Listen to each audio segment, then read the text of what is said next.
ప్రభుత్వం ఇప్పటికే 10,000 మంది బంగ్లాదేశీయులను దేశం నుండి బహిష్కరించిందని జూన్ 23న రాష్ట్ర శాసనసభలో పశ్చిమ బెంగాల్ ముఖ్యమంత్రి సువేందు అధికారి చేసిన ప్రకటనను ఎవరూ సవాల్ చేయలేదు. ఈ విషయమై న్యూఢిల్లీ, ఢాకా, బీఎస్ఎఫ్ నుండి ఎటువంటి ధృవీకరణ లభించలేదు. తిరుగుబాటు టీఎంసీ నాయకులతో కూడిన రాష్ట్ర ప్రతిపక్షం కూడా ఈ వాదనను ప్రశ్నించలేదు. భారతీయ ముస్లింలను బంగ్లాదేశ్లోకి పంపేందుకు బీఎస్ఎఫ్ చేసిన కనీసం 30 ప్రయత్నాలను తాము భగ్నం చేశామని బంగ్లాదేశ్ సరిహద్దు దళాలు వెల్లడించాయి.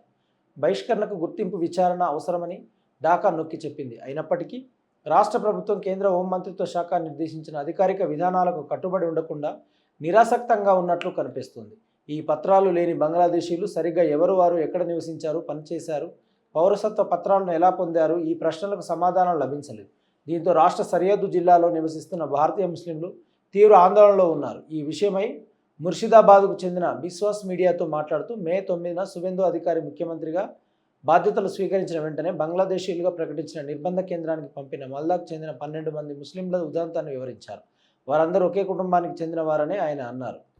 బిశ్వాస్ బీఎస్ఎఫ్లో పనిచేస్తున్న అతని అన్నయ్య ఎస్ఐఆర్లో ఓటర్ జాబితా నుండి పేర్లు తొలగించిన 27 లక్షల మంది ఓటర్లలో ఉన్నారు.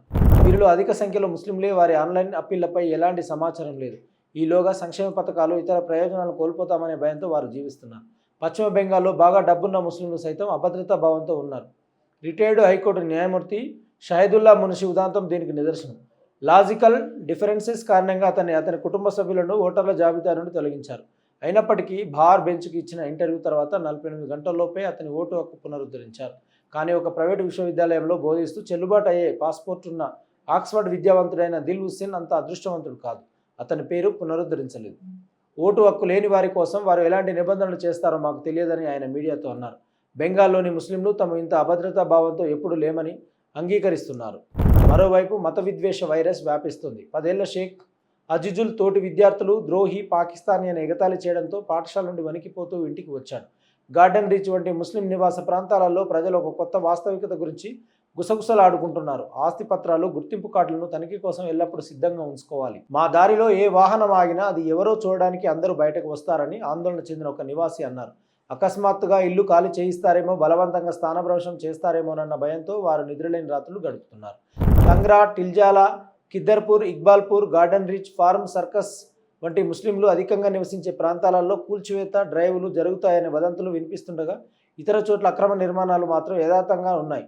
లవ్ జిహాద్ చొరబాట్లు, యూసీసీ ముస్లిం సంఘ విద్రోహులను లక్ష్యంగా చేసుకుని జరుగుతున్న అరెస్టుల గురించిన చర్చలు ఆ వర్గాన్ని ఆందోళనలో ఉంచుతున్నాయి. ఇదిలా ఉండగా ప్రభుత్వ విమర్శకులపై పోలీస్, సైబర్ సెల్లు కఠిన చర్యలు తీసుకుంటుండగా మతవాద స్వరాలు, ప్రతీకార చర్యల భయం లేకుండా ఆన్లైన్లో విచ్చలవిడిగా చెలరేగిపోతున్నాయి. ఈ ద్వేష మహమ్మారి ఇప్పటికే రోజువారీ సంభాషణలను, ప్రజా చర్చలను విషపూరితం చేస్తుంది. వీధిని వ్యాపారులపై నిషేధం ఉన్న చిన్న వ్యాపారులను కుంగదీస్తుంది. ఇది ముస్లిం కార్మికులను అసమానంగా ప్రభావితం చేస్తుంది. కోల్కతాలోని ముస్లిం అధికంగా నివసించే వీధుల్లో వ్యాపారం చేసుకున్న చిన్న వ్యాపారులు, అక్కడి మసీదులలో ప్రార్థనలు చేసే ప్రజలు అందరూ ఈరోజు అంతులేని మతపరమైనటువంటి రెచ్చగొట్టే చర్యలను ఎదుర్కొంటూ బహిష్కరణ, నిర్బంధం, వెలివేత లేదా అంతకంటే దారుణమైనటువంటి పరిణామాల భయంతో ఆత్మరక్షణలో కూరుకుపోయారు. కన్నెపల్లి పంప్ హౌజ్ను నడపడం ద్వారా రైతులకు సమృద్ధిగా నీటిని అందించవచ్చునన్న బీఆర్ఎస్ వాదనలను తెలంగాణ నీటిపారుదల శాఖ మంత్రి ఉత్తమ్ కుమార్ రెడ్డి తోసిపుచ్చారు. మేడిగడ్డ, అన్నారం, సుందిళ్ల బ్యారేజీలలో నీటిని నిల్వ చేయడం అత్యంత ప్రమాదకరమని ఆయన పేర్కొన్నారు. ఈ మేరకు సచివాలయంలో ఏర్పాటు చేసిన విలేకరుల సమావేశంలో మంత్రి మాట్లాడుతూ కన్నెపల్లి పంప్ హౌజ్ను నడిపితే నీరు అన్నారం బ్యారేజీలోకి చేరుతుందని, అయితే ఆ బ్యారేజ్ పునాదిలో అనేక లోపాలు ఉన్నాయని తెలిపారు. కాళేశ్వరం ప్రాజెక్టులోని ఏ బ్యారేజీలోనూ సమగ్ర మరమ్మతులు పూర్తయ్యే వరకు నీటిని నిల్వ చేయవద్దని నేషనల్ డ్యామ్ సేఫ్టీ అథారిటీ సూచించిందని ఆయన చెప్పారు.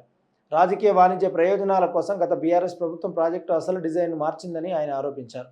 ఒకవేళ ఆ నిర్మాణాలను సరిగ్గా చేపట్టి ఉంటే నేడు ఉత్తర తెలంగాణ నీటి లభ్యత విషయంలో అనిశ్చితిని ఎదుర్కొనే పరిస్థితి ఉండేది కాదని అన్నారు. మేడిగడ్డ బ్యారేజ్ కింద ఉన్న మట్టి కొట్టుకుపోవడంతో బ్లాక్ 7 కుంగిపోయిందని ఆయన తెలిపారు. అన్నారం, సుందిళ్ల బ్యారేజీలలో కూడా ఇలాంటి లోపాలే గుర్తించామని, వాటిలో నీటిని నిల్వ చేయడం వల్ల దిగువ ప్రాంతాల్లోని పట్టణాలకు ముప్పు వాటిల్లే అవకాశం ఉందని ఆయన హెచ్చరించారు. ప్రభుత్వం విస్తృత స్థాయి మరమ్మతు కార్యక్రమాన్ని చేపట్టింది. వచ్చే ఏడాది ఈ సమయానికి ప్రాజెక్టు పనితీరులోకి వస్తుంది. ఇంజనీర్లు డిజైన్లను ఖరారు చేస్తున్నారు. వరద నీరు తగ్గిన వెంటనే నిర్మాణం ప్రారంభమవుతుందని ఆయన చెప్పారు. కాళేశ్వరం ప్రాజెక్టు మరమ్మతుల సమయంలో రైతులకు రక్షణ కల్పించేందుకు తమ్మిడిహట్టి నుండి నీటిని పంపు చేసేలా రాష్ట్ర ప్రభుత్వం ఒక కొత్త ప్రాజెక్టును రూపొందిస్తుందని ఆయన తెలిపారు.